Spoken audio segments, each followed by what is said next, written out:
We're going to skip over to seasonal adjust. This is really important to understand because this will save you a lot of hassle and a lot of time when you want to change the amount of time that everything gets watered. Say springtime is cool, summertime gets hotter, you want to bump up the minutes on everything. So check this out. So for instance, right here, station 2 has 20 minutes. And so if we go down here, change the knob over to seasonal adjust, which is talking about these bars on the side, and it says 100% once we change it to that. 100%. So let's say we're going to bump this up to 110. All right. Now you get a guess what you think is going to happen to these run times, so those stations. Let's go and see. So we turn it back to run times. We know 0 times 10% is going to be 0. So, but station 2 had time, and it was 20 minutes. Now it's 10% more at 22 minutes. You see that? So that's how we change. And then it's not only station 2, right? The other ones that have minutes, like station 4, it also went up to 22 minutes. So seasonal adjust will change the times of all your zones that have time. All right, so you could, and so you want to set your times for what it's going to be, your run time. Set it for the maximum amount of time that you think you basically need to run them in the hottest part of the year. And then in the springtime, you can just come in here and say, okay, it's really cool outside, we don't need to water as long as we do in the summertime, so we're just going to run it at 50%. And that will, once again, go back to your run times, go to station 2. Oh, instead of 20 minutes, it's 10 minutes, right? You got that? So, all right.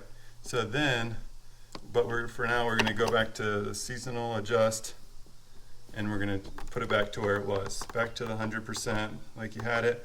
And if it was, say, it got really hot outside like it has been this year, like, oh man, we're turning into Arizona desert and it's getting really hot. So maybe for the week, we're just going to turn it up to 110%, give it everything extra water or something like that.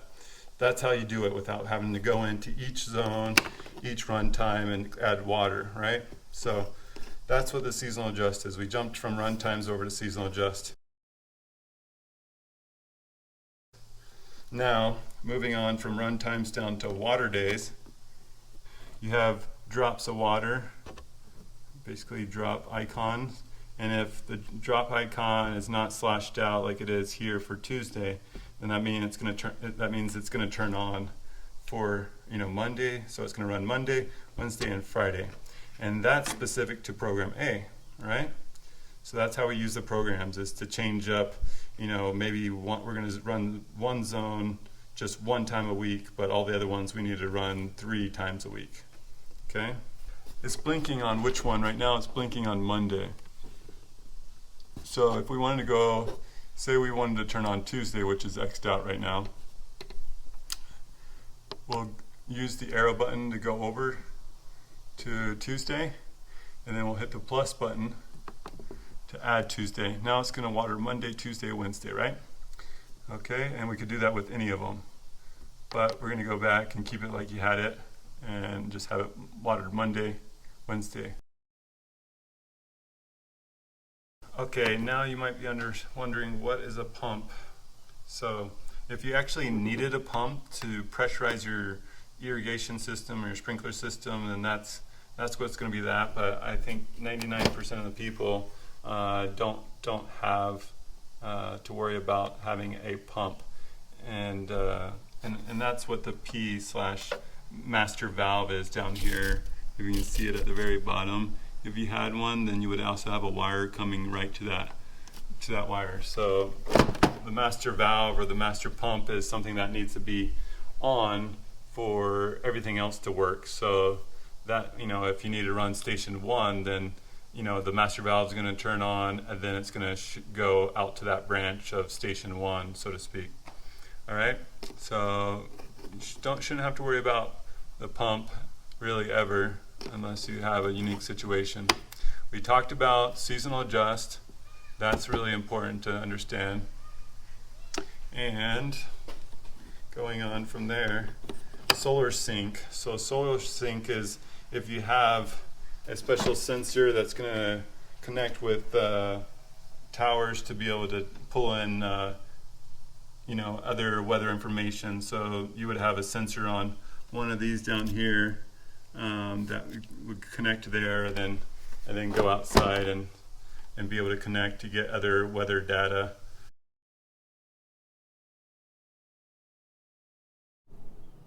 All right, going on. So if you want to start your clock manually and you select which station to start or which station to run, then we can go to manual start. We can use the arrow buttons to go to which station we want. They're going to auto-populate with the times that you already have set under run times for the stations. That's why some of these have times, some of them don't for program A. And then all you would do is say we run it station. Let's run station. So we're at for station 4. It's on manual. And then we turn from manual to run right here. And then right there, I just turned on station 4. Okay. So right now, when it's running, you'll know because it has the sprinkler head icon right there flashing. So, and then if you just want to stop it, then you just turn it back to off for a second, let it blink, and then it turns off. Sprinklers are off. And then just don't forget to not leave it on system off, otherwise your lawn might burn up if you don't turn it back on and it's hot outside. So